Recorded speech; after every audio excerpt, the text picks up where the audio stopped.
Hello friends, मेरे digital classes में आप लोग का बहुत बहुत स्वागत करता हूं। तो चलिए मॉडल यहाँ पे क्वेश्चन पेपर हम डेली बेस पे यहाँ पे डिस्कस करते हैं। हमारा 11वां पार्ट है।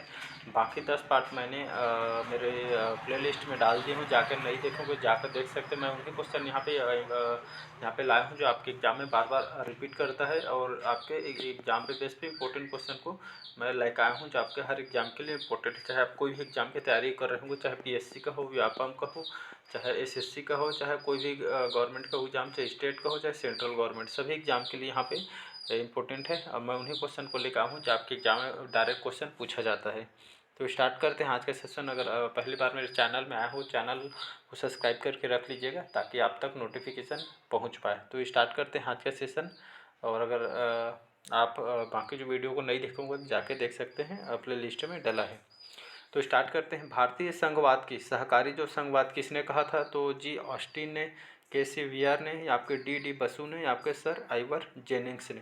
तो इसका सही ऑप्शन हो जाएगा ए ऑप्शन, जे ऑस्टिन ने। इन्होंने भारतीय संघवाद को सहकारी संघवाद इन्होंने कहा है। तो जी ऑस्टिन इसका सही आंसर हो जाएगा। याद रखिए इसका ए ऑप्शन सही हो जाएगा। अगला क्वेश्चन देखते हैं। कॉन्स्टिट्यूशन से क्वेश्चन है। निम्नलिखित कौन सी जोड़ी संस्था और संविधान के अनुच्छेद में सुमेलित है? तो भारत का सर्वोच्च न्यायालय अनुच्छेद 318, भारत का निर्वाचन आयोग अनुच्छेद आपके 324 में बताया गया है, संघीय लोक सेवा आयोग अनुच्छेद 332 या महाधिवक्ता अनुच्छेद 351 में। तो इसका सही ऑप्शन हो जाएगा बी ऑप्शन। याद रखिएगा आपके इस संविधान के अनुच्छेद 324 में, जिस पे आपके भारत का निर्वाचन आयोग के बारे में बताया गया। कई बार इसको रिपीट किया है अलग अलग एग्जाम में, तो इम्पोर्टेंट क्वेश्चन है। तो भारत का जो निर्वाचन आयोग आपके अनुच्छेद 324 में, संविधान के अनुच्छेद में यहाँ पे बताया गया है। तो ये आपका सुमेलित है। तो इसका भी ऑप्शन याद रखिएगा। कई बार इसको एग्जाम में आपको रिपीट किया गया है। अगला क्वेश्चन देखते हैं। अगला क्वेश्चन है मोस्ट इंपॉर्टेंट क्वेश्चन। अक्सर अलग अलग एग्जाम में वो भाई कई बार इसको रिपीट करता है बार बार एग्जाम के, तो इम्पोर्टेंट है, याद रखिए। 1957 में किस समिति ने भारत में त्रिस्तरीय पंचायती राज की सर्वप्रथम सिफारिश की थी? तो अशोक मेहता समिति ने, शीतलवाड़ समिति ने, बलवंत राय मेहता समिति ने, या हनुमंत जो मतैया समिति ने। तो इसका सही ऑप्शन हो जाएगा सी ऑप्शन, बलवंत राय मेहता समिति ने। तो 1957 में इस समिति ने भारत में त्रिस्तरीय पंचायती राज की सर्वप्रथम सिफारिश इन्होंने किया था, बलवंत राय मेहता समिति ने। और सर्वप्रथम पंचायती राज कहाँ लागू हुआ था? तो याद रखिए राजस्थान में लागू हुआ था। कई बार इसको एग्जाम में क्वेश्चन पूछा जाता है। तो 1957 में बलवंत जो राय मेहता जी की जो समिति थी, इन्होंने इसकी समिति की सिफारिश के कारण भारत में त्रिस्तरीय पंचायती राज की सर्वप्रथम सिफारिश की गई थी। तो एग्जाम इंपॉर्टेंट है, याद रखिए। कई बार इसको एग्जाम में रिपीट किया गया है। इसका सी ऑप्शन सही हो जाएगा। अगला क्वेश्चन देखते हैं। सूची एक आपके बांध परियोजना के बारे में बताया गया है, और सूची दो में राज्य में। तो कौन से बांध कौन से राज्य में यहाँ पे सुमेलित करना है? यहाँ पे तो आपका रिहन उड़ीसा, उकाई महाराष्ट्र, हीराकुंड उत्तर प्रदेश, कोयना गुजरात। तो इसका जो सही ऑप्शन हो जाएगा आपका जो रिहन जो बांध परियोजना है, ये कहाँ पे है? तो ये आपके उत्तर प्रदेश में बना हुआ, याद रखिएगा। वो आपका वन का सा आ जाएगा, मतलब रिहन का उत्तर प्रदेश आ जाएगा। उसके बाद देखते हैं आपका उकाई बांध जो परियोजना है आपके कौन से राज्य में है? तो आपके गुजरात में स्थित है। तो मतलब दो का द आ जाएगा। इसके बाद देखते हैं हीराकुंड, मोस्ट इंपॉर्टेंट क्वेश्चन है। तो आपका जो हीराकुंड बांध परियोजना है आपके कौन से राज्य में स्थित है? तो आपके उड़ीसा राज्य में स्थित है। तो मतलब 3 का आ जाएगा। तो हीराकुंड उड़ीसा, याद रखिएगा। इसके बाद कोयना जो बांध परियोजना है कौन से राज्य में बना हुआ है? तो आपके महाराष्ट्र में बना है। याद रखिए कोयना आपका जो बांध परियोजना है महाराष्ट्र में बना है। तो इसका 4 का ब आ जाए। इसी तरह 1 का स, 2 का द, 3 का अ और 4 का ब आ जाएगा। तो मोस्ट इंपॉर्टेंट क्वेश्चन ऐसा सुमेलित करके एग्जाम में डायरेक्ट क्वेश्चन पूछा जाता है। तो ध्यान से इसको कीजिएगा। अगला क्वेश्चन देखते हैं। भारत में योजना का प्रारंभ वास्तव में द्वितीय पंचवर्षीय योजना से हुआ है। भारतीय योजना के वास्तुकार कौन थे? तो जवाहरलाल नेहरू जी, मोरारजी देसाई, सी.डी. देशमुख या पी.सी. महालनोबिस। तो ये भी मोस्ट इंपॉर्टेंट क्वेश्चन है, याद रखिएगा। तो भारत में योजना का प्रारंभ वास्तव में द्वितीय पंचवर्षीय योजना में इसको स्टार्ट किया गया था। और भारतीय योजना के जो वास्तुकार किनको कहे जाते हैं? तो आपके पी.सी. महालनोबिस को कहा जाता है, याद रखिएगा। तो आपके भारत में योजना का प्रारंभ वास्तव में द्वितीय पंच योजना में किसने इस योजना को वास्तुकार स्टार्ट किया गया था? तो पी.सी. महालनोबिस को, जो कि भारतीय योजना के वास्तुकार माने जाते हैं। तो इसका डी ऑप्शन सही हो जाएगा। कई बार इसको एग्जाम में रिपीट किया गया है। अगला क्वेश्चन देखते हैं। निम्नलिखित कथनों के यहाँ पे ध्यान से पढ़िए और उसका सही उत्तर चयन करना है। प्रतिवर्ष 8 मार्च को अंतर्राष्ट्रीय महिला दिवस मनाया जाता है। दूसरा है 5 जून को अंतर्राष्ट्रीय विकलांग दिवस का यहाँ पे आयोजन होता है। 3 है आपके 10 दिसंबर को मानव अधिकार दिवस में मनाया जाता है। तो इसका जो सही ऑप्शन हो जाएगा 1 और 3 इसका सही ऑप्शन हो जाएगा। तो प्रतिवर्ष हम 8 मार्च को अंतर्राष्ट्रीय महिला दिवस मनाया जाता है। 8 मार्च को याद रखिएगा। इसका 3 है 10 दिसंबर को हर साल हम मानव अधिकार दिवस के रूप में मनाया जाता है। तो इसका 1 और 3 सही हो जाएगा, याद रखिएगा। तो इसका सी ऑप्शन सही हो जाएगा, 1 और 3 सही हो जाएगा। अगला क्वेश्चन देखते हैं। अगला क्वेश्चन देखते हैं। 38वीं समांतर सीमा रेखा निम्नलिखित किन दो देशों को विभाजित करती है? तो पोलैंड और जर्मनी को, पाकिस्तान और अफगानिस्तान को, भारत और तिब्बत को, या उत्तर कोरिया और दक्षिण कोरिया को। तो इसका सही ऑप्शन हो जाएगा डी ऑप्शन, उत्तर कोरिया और दक्षिण कोरिया। याद रखिएगा। तो 38वीं जो समानांतर जो सीमा रेखा है ये किन दो देशों को यहाँ पे रेखा को बताती है? तो उत्तर कोरिया और दक्षिणी कोरिया। याद रखिए, उत्तरी कोरिया और दक्षिण कोरिया को 38वीं समांतर रेखा सीमा रेखा यहाँ पे बताती है। तो इसका डी ऑप्शन याद रखिए, इंपॉर्टेंट क्वेश्चन है। अगला क्वेश्चन तरफ बढ़ते हैं। अगला क्वेश्चन देखते हैं। निम्न में से कौन सी जोड़ी राष्ट्र एवं राजधानी सुमेलित नहीं है? तो कौन सा यहाँ पे देश है जिसकी राजधानी सुमेलित नहीं है पूछा गया है? तो चिली, आपके सेंटियागो, अर्जेंटीना, ब्यूनस आयर्स, उत्तर कोरिया, सियोल, आप इथोपिया, अदिस अबाबा। तो इसका सही ऑप्शन हो जाएगा उत्तर कोरिया, जो कि सियोल इनकी राजधानी नहीं है, याद रखिएगा। तो इसका सी ऑप्शन सही हो जाएगा, उत्तर कोरिया की राजधानी सियोल नहीं है। तो आपका इसमें सुमेलित नहीं है पूछा गया है, तो इसका सी ऑप्शन सही हो जाएगा, याद रखिएगा। इथोपिया इनकी जो राजधानी अदिस अबाबा है, चिली के सेंटियागो है, अर्जेंटीना के ब्यूनस आयर्स है, याद रखिएगा। अगला क्वेश्चन देखते हैं। सूची 1 जिसमें देश और सूची 2 में मुद्रा बताया गया है, तो कौन सी देश में कौन सी मुद्रा चलता है उसको यहाँ पे कूट को मिलान करना है। तो मैक्सिको में एन, ऑस्ट्रिया में पेसो, जापान में रियाल और सऊदी अरब में शिलिंग चलता है। इसका सही ऑप्शन हो जाएगा। मैक्सिको में कौन सी मुद्रा चलती है? तो मैक्सिको में आपका पेसो चलता है, याद रखिए। मैक्सिको पेसो में और पे ऐसे मात्र लगा है, तो इसको ऐसे करके रिलेटेड करके याद रखें। तो मैक्सिको में पेसो चलता है, इस में पे ऐसे करके इसको रिलेटेड करके याद कर सकते हैं। तो मैक्सिको में पेसो मुद्रा चलता है। और इससे ऑस्ट्रिया में कौन सा मुद्रा चलता है? तो इसमें ऑस्ट्रिया में शिलिंग चलती है, याद रखिए। तो ऑस्ट्रिया में शिलिंग चलती है। और इसके बाद देखते हैं 3rd में जापान में येन चलती है। तो जापान की मुद्रा येन है, याद रखिए, मतलब 3rd का आ जाएगा। और सऊदी अरब में कौन सा चलता है? तो रियाल चलता है, याद रखिएगा। तो सऊदी अरब में जो देश है यहाँ पे जो मुद्रा यहाँ की रियाल है। तो इसका बी ऑप्शन सही हो जाएगा। फर्स्ट का बा, दूसरा का द, तीसरा का चौथा का स आ जाएगा। तो इम्पोर्टेंट क्वेश्चन है, याद रखिएगा। अगला क्वेश्चन देखते हैं। हवा में आर्द्रता को नापने के लिए किस उपकरण का प्रयोग में लाया जाता है? तो हाइड्रोमीटर, हाइग्रोमीटर, स्पेक्ट्रोमीटर या आपका यूडियोमीटर। तो इसका सही ऑप्शन हो जाएगा बी ऑप्शन, हाइग्रोमीटर, याद रखिए। तो हवा में आर्द्रता को नापने के लिए कौन सी उपकरण लाई जाती है या प्रयोग में कौन सी लाई जाती है? तो हाइग्रोमीटर जो होता है, इस उपकरण को हवा में आर्द्रता को नापने के लिए इस उपकरण का प्रयोग किया जाता है, हाइग्रोमीटर का। तो याद रखिए, इंपॉर्टेंट क्वेश्चन है। तो हवा में आर्द्रता को नापने के लिए हाइग्रोमीटर इसका प्रयोग करता है, जिसके माध्यम से हवा में आर्द्रता को आपका पता चलता है। तो इसका बी ऑप्शन सही हो जाएगा। अगला क्वेश्चन देखते हैं। कथन में बताया गया चंद्रमा पर मानव का जो वजन है पृथ्वी की तुलना में 1/6 रहता है, और कारण कहता है चंद्रमा पर पृथ्वी की तरह गुरुत्वाकर्षण नहीं होता है। तो यहाँ पे बताया यहाँ पे कथन कारण दोनों सही हैं तथा कारण कथन को स्पष्ट करता है। बी है कथन कारण दोनों सही है पर कारण कथन को स्पष्ट नहीं करता है। सी है कथन सही परंतु कारण गलत है।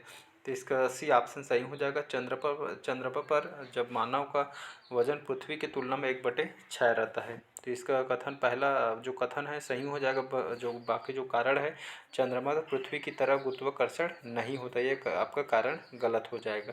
ये तो कथन सही है परंतु कारण गलत है। सी ऑप्शन इसका सही आंसर हो जाएगा। अगला क्वेश्चन देखते हैं। प्रतिवर्ती धारा को दिष्ट धारा में परिवर्तित करने वाली युक्ति कौन सी है या उसको क्या कहते हैं? तो आपके इन्वर्टर, ट्रांसफार्मर, ट्रांसमीटर या रेक्टिफायर। तो याद रखिए, इसका डी ऑप्शन सही हो जाएगा। तो प्रतिवर्ती धारा को दिष्ट धारा में हम परिवर्तित करने वाली जो युक्ति होती है उसे हम रेक्टिफायर कहते हैं। तो रेक्टिफायर के माध्यम से प्रतिवर्ती धारा को हम अदिष्ट धारा में परिवर्तन कर सकते हैं इस युक्ति के माध्यम से, जिसे रेक्टिफायर कहते हैं। याद रखिए, इसका डी ऑप्शन सही हो जाएगा। अगला क्वेश्चन देखते हैं।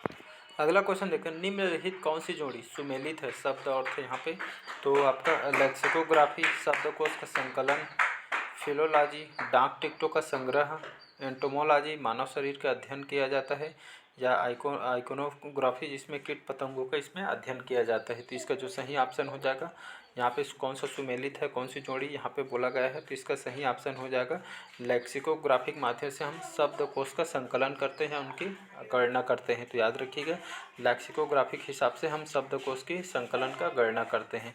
तो इसका ए ऑप्शन सही हो जाएगा।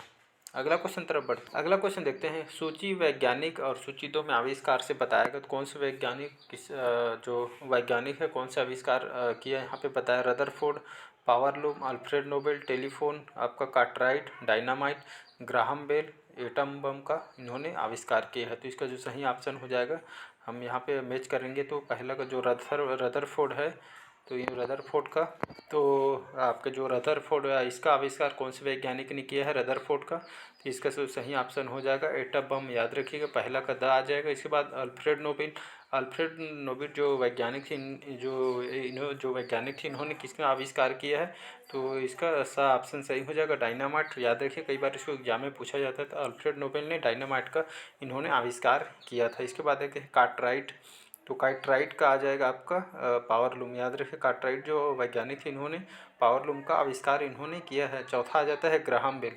चौथा ग्राहम बेल जो वैज्ञानिक थे ग्राहम बेल, इन्होंने किसका आविष्कार किया था, तो इन्होंने टेलीफोन का आविष्कार किया था। तो मतलब 4 का बा आ जाएगा। तो इसका बी ऑप्शन सही हो जाए। पहला का द, दूसरा का सा, तीसरा का और चौथा का बा आ जाएगा। तो इंपॉर्टेंट क्वेश्चन याद रखिएगा।